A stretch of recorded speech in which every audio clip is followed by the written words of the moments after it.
Hey Peyton, nice to see you again on this beautiful day. And this time with a quote by a guy who talked about his experience losing a few $1 billion and the market betting against him. I guess it was Bill Ackman. Where he said that huge drop that felt like a complete, unbelievable disaster looks like a little bump on the curve when he's talking about looking back. And that really gives you perspective on these things. You just have to power through nutrition, sleep, exercise, and a little progress every day. Peyton, how do we opt in to make a little progress every day? How do we make sure that we cover the basics even if the road is raging? It's good to be back. What a nice quote. And I do think that the basics are so important to remember in those times when we're feeling flooded or overwhelmed, is fundamentally what we grapple with or come back to or perhaps ignore at our own peril is we're literally animals. Like we're still literally made of meat and cells, and we have a nervous system, and we have lungs which breathe, which can regulate our nervous system. And if the body moves more, then it will be less blocked in the mind. And if we have good nutrition and exercise, our energy will continue to be upstream of our agency in so many examples within our lives. And sleep is the most foundational of all of these and the most fragile when our nervous system is really rocked. This is perhaps the most frustrating way in which we can be struggling and wanting harder and accidentally get in the way of our own energy by having disrupted sleep from being a little bit too wound up about all of the stuff that's going on. And paying attention to these core energetic nervous system level foundations is, I would argue, even more important when we are in a position of fear, like he's describing, or like he's putting in perspective here.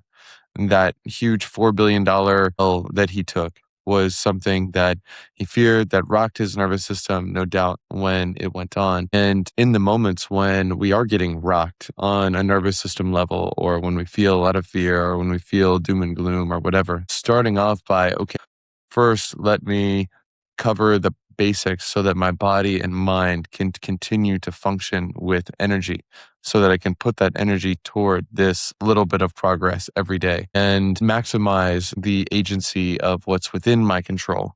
This is good strategy when we can't control all of reality, when we can't dictate how everything does or doesn't go. And it does help to step back when we need to and cover that first so that we can keep going forward. What do you think about this level on which this operates, and what does this look like for you? Well, this is the foundation. Putting in the basics right is the foundation, and also my biggest challenge so far, because it's easy to overrule it for just that one time of staying up late, like I did yesterday or the day before yesterday.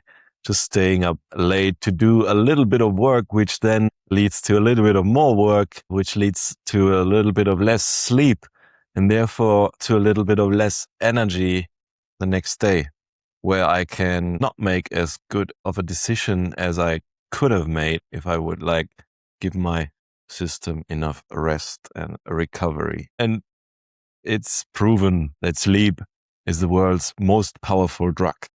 So we try to optimize so many things, but actually what is already there, we just need to enhance our approach to it. And it's already there, so why don't we grab it? So I'm talking to me right now, Why I always look to other things when the good thing is already here, and I just have to be aware and take action on it. And therefore, I have to realize as well that a little bit of progress compounds, as well as a little bit of loss that I take every time compounds as well. So, and the question is, I don't want to continue a negative compounding thing so that I eventually don't have any judgment on one day and make a bad decision. So this is still my aspiration, Peyton. So But sleep is a powerful drug. Like, did they do an experiment where it's like, okay, you sleep, you take crystal meth. Which one was most powerful? You have like 10 more drugs.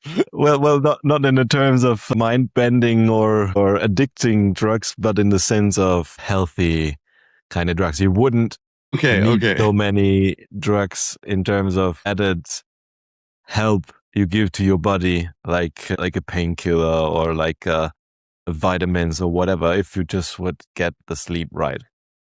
Okay. Now, most helpful drugs, I agree. Yeah. Yeah, most helpful, most healing. Yes, it is. It is an all healer, and I agree with what you say. Is habit manipulation is upstream of so much of this. This is the meta skill that so much of this points to, and it's one that there is an extent to which there's a dance with habit manipulation. We can be rock solid and locked in with habit manipulation for 3 years, every day, every morning, every night, every yada yada. But then it's totally possible to slip off later and have to relearn this. And maybe we get it, and we're tremendous with habit manipulation in very specific domains or arenas or whatever, and we lose it in others. I can think of, for example, in the last maybe month, I still don't use kind of dopamine traps during the day really, but during my workouts, I started using Reddit and X more and more. And then it started going later. And then I noticed afterwards, sometimes I would. And then I was like, oh, wait. I stopped doing this back then for a reason. Now I do this again. I wasn't even paying attention. And it really does affect my dopamine system and yada, yada. So it can be very domain specific. And it is a true meta skill. I think if we're skillful with habit manipulation, and this applies to both good habits and bad habits, and we can be a better learner. We can be a better energy manager. We can be better at achieving our goals, because some things we succeed at on the basis of the consistency of the action, not the heroic doses. And certainly fitness, sleep, energy management, nervous system regulation, all of this is much better at consistency rather than inconsistent giant doses. But getting to his point of this loss that he took felt like a huge, tremendous, irrecoverable, tragic, giant thing.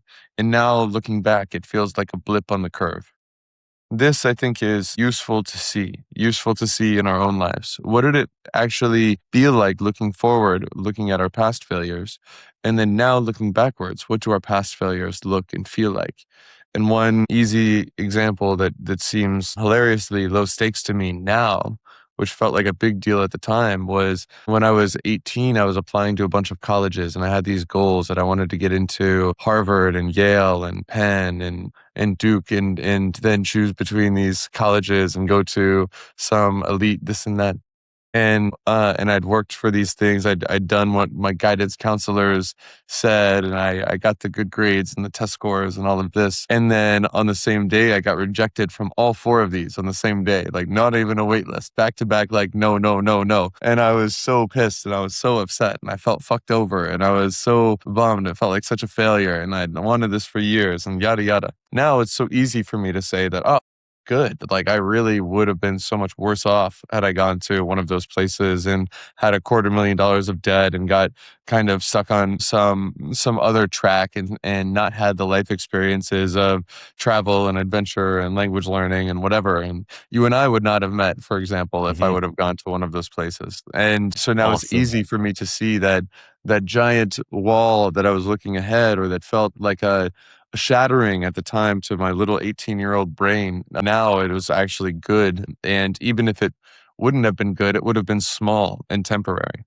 And now looking ahead, there's certain things that I fear in my own life that do have this hardcore nervous system effect sometimes. Even despite some of my mental models and frameworks or whatever, sometimes the nervous system still feels rocked by whatever's going on and whatever we're grappling with and trying to hold on to or prevent or that we fear. And sometimes the nervous system in these cases literally feels like I'm going to die.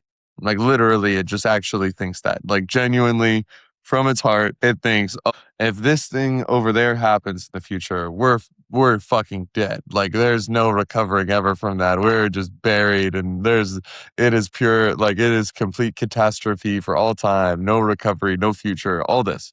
It really thinks that. Like the body feels that way, even if the mind has its own intelligence that can see through these things and have a narrative. Sometimes it doesn't translate to how the body actually feels about what's going on. And at the same time, it's not death. Like it's just genuinely like it is not. And frankly, even death itself doesn't need to be something so fearful. It's guaranteed to happen to all of us, and it just is. It's the cause of death is birth.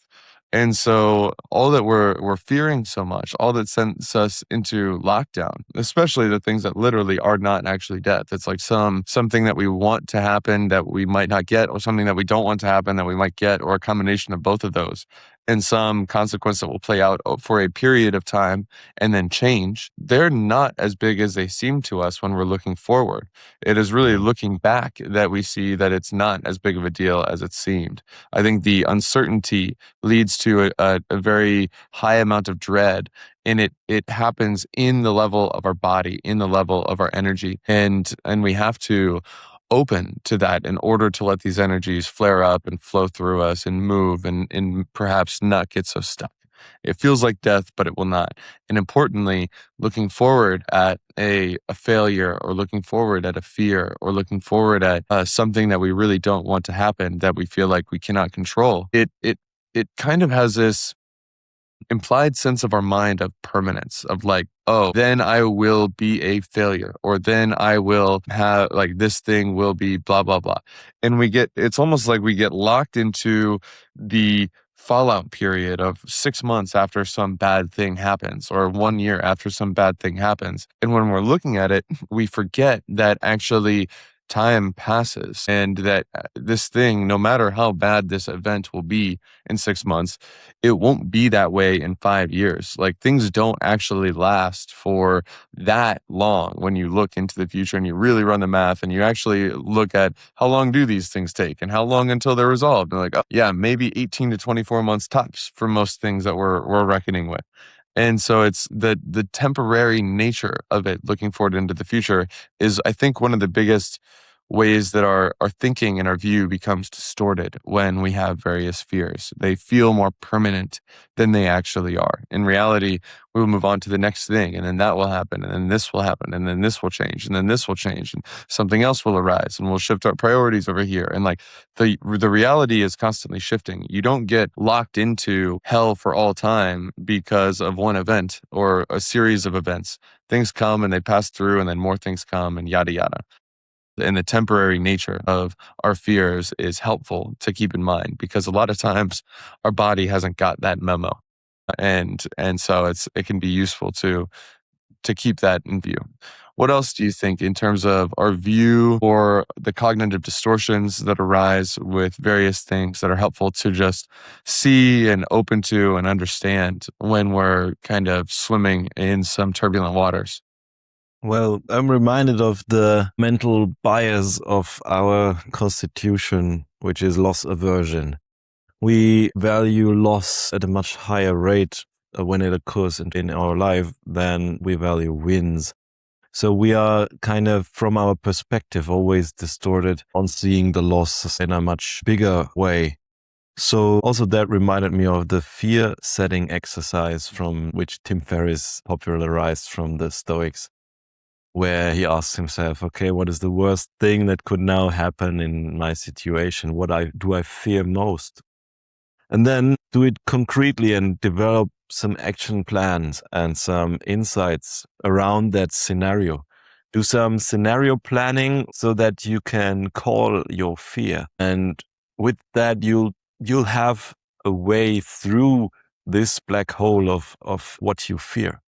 And that will help a lot in terms of gaining perspective, because you mentally went through it, which is also similar to the negative visualization exercise, but a little bit more consequent, because you also acknowledge your own agency and your ability to strategize and plan through step by step, in a step-by-step manner. So this is also this kind of little progress which compounds, which Ackman talks about, where you do the work and work on your body, work on your mind, work on your whole system, work on your habits, be consistent in progressing. And if you do that, it will compound as well. And therefore we can ask ourselves, what will never change? What would I enjoy and benefit from in any kind of circumstances, in any kind of situation?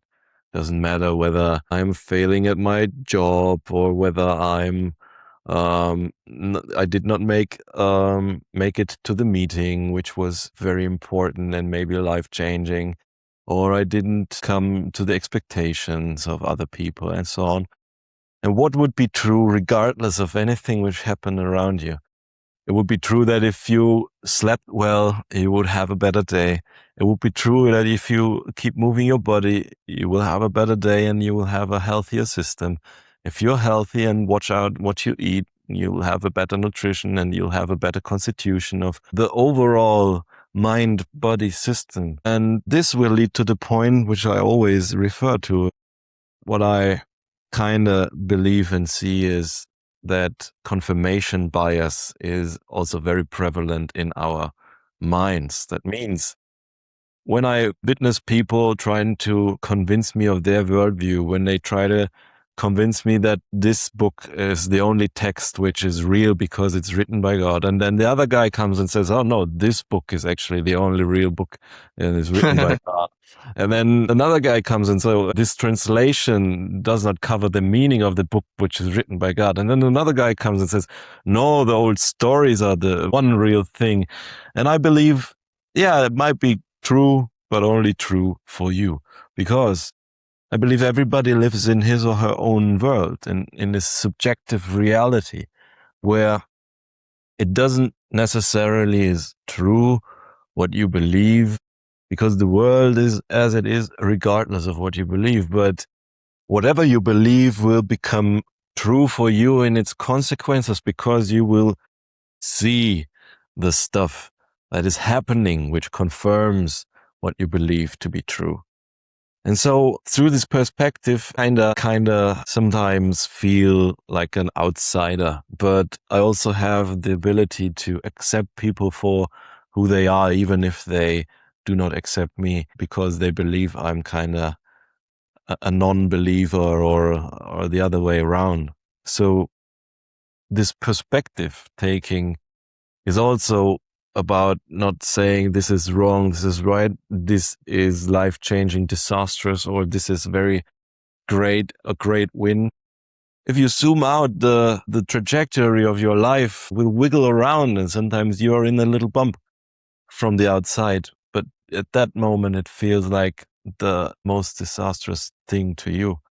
So there's always hope in continuing to invest in the basics and to continue to cultivate kind of the things and habits which never would disappoint you in their outcome if you practice. Moving, sleeping, coming together with friends and having a good conversation, which elevates my mood every time. I always say this conversation we have, Peyton, is the one conversation in the week which predictably always gives me a good energy. And afterwards, I feel more energized than before. Peyton, how is it for you? What never fails you? I feel exactly the same way. Yeah, and truly, managing my energy well never does fail me. It truly is like, even if today is about to be the hardest day in the world, if the axe is sharp and I can access flow and clarity and I have my full life force within me, I can move with what needs to be moved with any day, even the worst days. And when my energy is really bad, my mind is divided and fractured, then even some medium days can feel overwhelming. The thing that you pointed out about fear setting, I think is really valuable and true. there is this paper tiger effect where if we turn away from our fears and we refuse to look at them clearly and we refuse to open them and to open to all possibilities, then the thing that we avoid, this paper tiger that we avoid, feels larger and more scary and more overwhelming and more unbearable to even know that it exists. We cannot successfully run away from our fears without facing them. And if we do, it is really common and it's tempting and it's natural and it's understandable. And I don't say this with judgment toward myself or others, but when we do run away from our fears, or we try to deny that we feel fear, or we try to pretend that we don't feel fear, and we try to distract ourselves away from it, and we do not open ourselves to what we most are averse to, whether it's fear or other things, then it gets buried in our shadow and it actually gets more and more powerful there, and it ends up subconsciously ruling us. And so I've seen this play out in some people that I was quite close to, where they fell into this pattern of fear, but they could not open to or face the fear or admit that they felt the fear. And then the way that they covered it up was through anger or through pride or through greed, or a combination of these things. And underneath it all is this fear, and this fear fuels it all. But in order to desperately avoid this feeling of fear, they're forced to cover it up with these other, what are sort of tempting and delicious on first contact, perhaps, but in the end, highly afflictive and parasitic emotional patterns. And all of us fall into this to some extent, myself included, of course. And to the extent that we can open to our shadow and welcome all parts of ourselves and all feelings that we have and all nervous system states and all worries that we have, or all whatever the other thing underneath is that we are tempted to run from. If we open to our shadow, then we can allow our system to integrate more, and it allows things to flow rather than to allow us to be actually controlled by a force that we refuse to open ourselves to, which is very, very common. And it does oftentimes, in my experience, happen in the form of what we avoid is fueling this other thing that happens on the surface. So very commonly, the fear that someone avoids is why they are such an angry or aggressive person on the surface. It's to cover up and avoid what they are running from. And I think we can see that what's helpful is to catch this on the way up, when it is at 1%, or when it is on day 4 of entering into the cycle, and not to allow ourselves to take this on as a whole new way of being, and to be more of a permanent thing than it's meant to be. Let everything come and flow through and be fluid, and allow everything, including the anger, including whatever, to arise and to be seen and to be held in the light, so that all things can flow and move back to balance and back to a harmony within our system. And the harmony of our system is also just like the other nervous system things. We do want our emotional nervous system to be in balance and in flow and in movement, and not frozen out of balance. And opening to it, even the things that are hardest to open to, is a foundational practice in all of that. And a lot of times the capacity for that is found in the light, is found in our own awareness, in our true nature, and the essence of the divine that is within us all. This has the capacity to feel fear, the anger, the whatever negative emotion might be hard to hold sometimes. Any final thoughts from you on any of this, on the practice, on the way, on being wise and having the courage to open when it is hardest to do so? Well, my intention is to accept that there are seasons to our experiences in life. And sometimes we go through the winter and we have to power through. We have to keep ourselves warm. We have to gather enough resources and food to survive. And then the spring comes again and life is all over the place.